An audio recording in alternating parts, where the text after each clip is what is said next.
চলুন না আজকে বানাই মাছের মাথা পাঁচমিশালি তরকারি একটা ঘন্ট। খুবই টেস্টি হয়।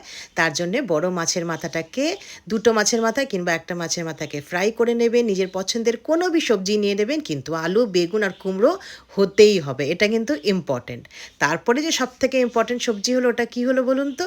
ওটা হলো পালং শাক। পালং শাকটাকে ভালো করে ধুয়ে আপনি রেখে দেবেন। তারপরে যেটা হচ্ছে সেটা হলো বড় দুটো পেঁয়াজ কেটে রাখবো, আর রসুন আর কাঁচা লঙ্কার পেস্ট বানিয়ে রাখবো।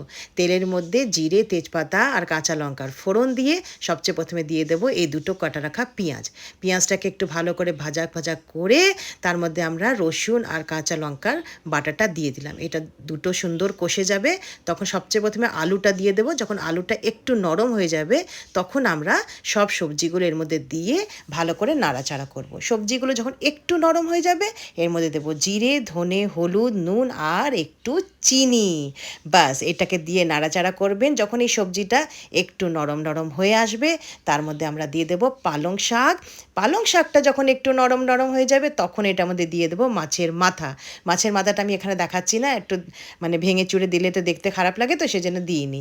দেখুন কি সুন্দর শুকনো শুকনো হয়ে গেছে। এবার কড়াইতে, যে মাছের মাথার কড়াইটারই জল গরম করে ওই জলটার মধ্যে দিয়ে দিলাম। বাস কি সুন্দর, একটু জল না দিলে তো টেস্ট হবে না। বাস জল দিয়ে দিলাম, একটু গরম মশলা দিয়ে দিলাম। গরম মশলাকে দিয়ে এটাকে চাপা রেখে রেখে সুন্দর করে ভাজা করবেন। বাস এইটুকুনি আপনাকে করতে হবে, আর কিচ্ছু করতে হবে না। বাস সব ম্যাজিক দেখাবে এই সবজিগুলো আর মাছের মাথা। ভীষণ টেস্টি হয়। আর কি চাই? বাস রান্না তো হয়েই গেল। এরপর একটা সার্ভ করে গরম গরম ভাত দিয়ে খেয়ে ফেলবো। আর কি চাই বলুন?